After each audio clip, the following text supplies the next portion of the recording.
ततः शवेदाहर्ययुक्ते। चित्ररथ गंधर्व ने अर्जुन को 100 दिव्य घोड़े दिए थे। इन घोड़ों में यह विशेषता थी कि इनमें से युद्ध में कितने ही घोड़े क्यों न मारे जाए, पर यह शंखाओं में 100 के 100 ही बने रहते हैं, कम नहीं होते थे। यह पृथ्वी, स्वर्ग आदि सभी स्थानों में जा सकते थे। इन्हीं 100 घोड़ों में से सुंदर और सुरक्षित 4 सफ़ेद घोड़े अर्जुन के रथ से जुड़े हुए थे।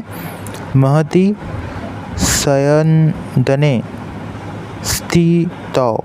यज्ञों में आहुति रूप से दिए गए घी के खाते खाते अग्नि को अजीर्ण हो गया था, इसलिए अग्निदेव खांडवन की विलक्षण जड़ी बूटियां खाकर जलाकर अपना अजीर्ण दूर करना चाहते थे, परंतु देवताओं के द्वारा खंडन वन की रक्षा की जाने के कारण अग्निदेव अपने कार्य में सफल नहीं हो पाते थे। वे जब खांडवन को जलाते तब इंद्र वर्षा करके उसको अग्नि को बुझा देते। अतः अंत में अर्जुन की सहायता से अग्नि ने उस पूरे वन को जलाकर अपना अजीर्ण दूर किया और प्रसन्न होकर अर्जुन को ये बहुत बड़ा रथ दिया। 9 बैलगाड़ियों में जितने अस्त्र शस्त्र आ सकते थे उतने अस्त्र शस्त्र इस रथ में पड़े रहते थे। यह सोने से मढ़ा हुआ और तेजोमय था।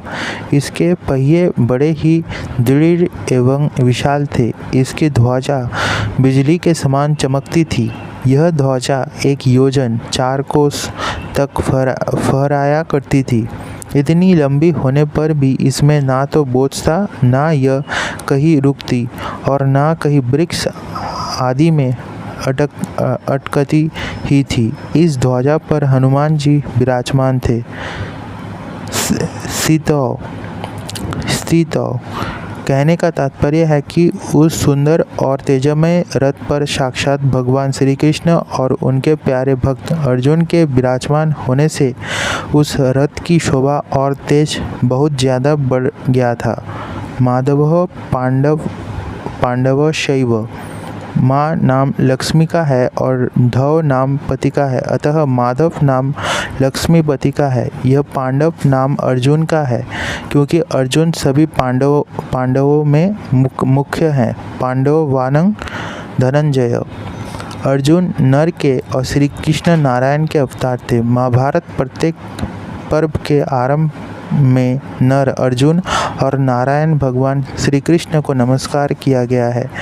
नारायणं नमस्कृत्य नरं चैव नरोत्तमम्। इस दृष्टि से पांडव सेना में भगवान श्री कृष्ण और अर्जुन ये दोनों मुख्य थे। संजय ने भी गीता के अंत में कहा है कि जहाँ योगेश्वर भगवान श्री कृष्ण और गांडीव धनुषधारी अर्जुन रहेंगे, वहीं पर श्री विजय विभूति और अटल नीति रहेगी। दिव्य शंखो प्रधमतु। भगवान श्री कृष्ण और अर्जुन के हाथों में जो शंख थे वे तेजोमय थे और अलौकिक थे। उन शंखों को उन्होंने बड़े जोर से बजाया। यहाँ शंका हो सकती है कि कौरव पक्ष में मुख्य सेनापति पितामह भीष्म है, इसलिए उनका सबसे पहले शंख बजाना ठीक ही है, परंतु पांडव सेना में मुख्य सेनापति धृष्टद्युम्न के रहते हुए ही सारथी बने हुए भगवान श्री कृष्ण सबसे पहले शंख क्यों बजाया? इसका समाधान है कि भगवान सारथी बने चाहे महारथी बने, उनकी मुख्यता कभी मिट ही नहीं सकती। वे जिस किसी भी पद पर रहे सदा सबसे बड़े ही बने रहते हैं, कारण कि वे अच्युत हैं, कभी च्युत होते ही नहीं। पांडव सेना में भगवान श्री कृष्ण ही मुख्य थे और वे ही सबका संचालन करते थे। जब वे बाल्यावस्था में थे उस समय भी नंद उपनंद आदि उनकी बात मानते थे। तभी तो उन्होंने बालक श्री कृष्ण के कहने से परंपरा से चली आई इंद्र पूजा को छोड़कर गोवर्धन की पूजा करनी शुरू कर दी। तात्पर्य है कि भगवान जिस किसी अवस्था में, जिस किसी स्थान पर और जहाँ कहीं भी रहते हैं, वहाँ वे मुख्य ही रहते हैं। इसलिए भगवान ने पांडव सेना में सबसे पहले शंख बजाया।